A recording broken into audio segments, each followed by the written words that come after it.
STY baru datang ya, itu tanggal 4 Desember yang lalu, tiba di Indonesia, itu berlibur teman-teman ya. 10 hari dia di Indonesia, mantan pelatih tim nasional kita yang sudah meletakkan fondasi yang kuat ya, yang kemudian dipecat, diganti oleh PK, dan banyak memang pro kontra tentang pemecatan dari STY ini karena dianggap masih bagus pasca menang melawan Arab Saudi, dan kemudian pada 6 Januari yang lalu itu dipecat ya. Tapi akhirnya Indonesia tidak lolos ke Piala Dunia ya ketika di tangan PK, dan PK juga dipecat ya. Dan STY datang di Indonesia itu sekalian mengunjungi, mungkin dia ada punya Akademi Sintayong ya. Dan dia menikmati liburan selama di Indonesia 10 hari itu, dan kemarin dia sudah balik ke negaranya di Korea Selatan. Namun kedatangan STY itu dia anggap ini seperti balik ke rumah dia sendiri ya, ketika banyak juga wartawan, media yang menanyakan bahwa dia sungguh terkesan tentunya kalau bicara dengan Indonesia, karena dia tahu dia pernah lama dengan ini, 5 tahun itu tidak mudah bagi seorang pelatih, dan dia hampir membawa tim nasional U23 kita ya itu ke Olimpiade, Rizky Ridho dan kawan-kawan masuk ke semifinal di U23 di Qatar, dan itu merupakan prestasi tertinggi yang pernah diraih timnas U23 kita di kancah sepak bola Asia, bahkan untuk bisa hampir saja lolos sebelum kita gagal melawan Guinea ya. Dan ketika dia ada di Indonesia banyak yang memang dipergunjingkan pertanyaan yang muncul, terutama diungkit-ungkit lagi tentang masa lalunya ya, ketika kalah melawan Cina. Di sana disebutkan bahwa ada ruang ganti yang kurang begitu harmonis, kurang oke ya, dan ini sudah dibantah oleh STY. STY mengatakan tidak ada ya, bahwa ruang ganti itu tidak harmonis ya. Dia sudah melakukan bahwa semua baik-baik saja, itu sudah dikatakan oleh STY ya. Bahkan untuk menunjukkan kapten kesebelasan yang juga dipergunjingkan ya saat ini tentang Asnawi Mangku Alam ya, kenapa bukan Jay Itzes, itu sudah diklarifikasi oleh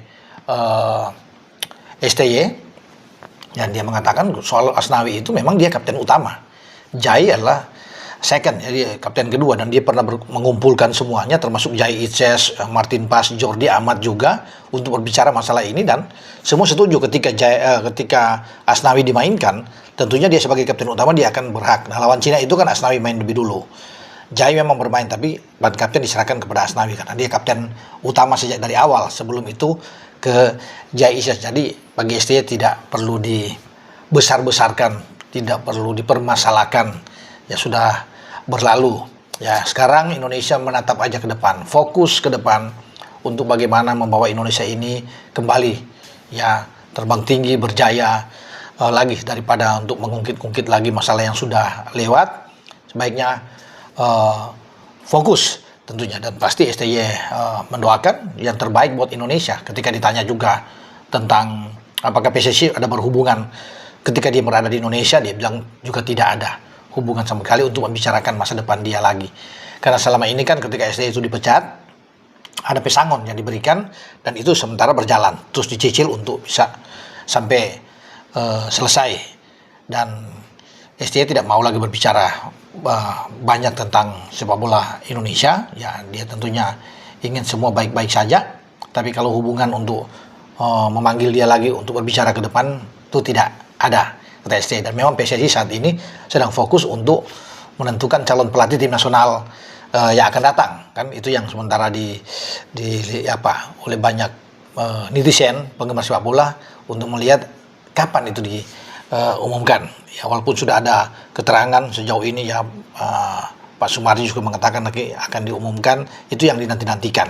Nah, kembali ke sosok STY, saya pikir kalau dia bilang dia datang ke sini, dia bisa datang juga kapan saja bisa datang, karena dia menganggap bahwa Indonesia adalah negeri yang ramah. Ini sudah seperti rumah sendiri juga sudah dikatakan, dan dia datang ke sini dia ingin menikmati kopi, makanan-makanan favorit, dan dia senang dengan ya masyarakat Indonesia, para fans yang setiap ketemu tentu menyapa dia ya, say hello dengan Coach Shin, dan itu membuat ia terkesan Sekarang tentunya PSSI harus duduk satu meja demi menyelamatkan sepak bola Indonesia. Tidak perlu gontok-gontokan, tidak perlu mencari siapa salah, siapa benar. Sekarang fokus aja bagaimana melihat pembinaan usia muda, menggelontorkan ya kompetisi yang sehat dari usia berjenjang, tentunya mungkin bisa 15, mungkin 17 ya, karena kita kemarin U17 lolos Piala Dunia,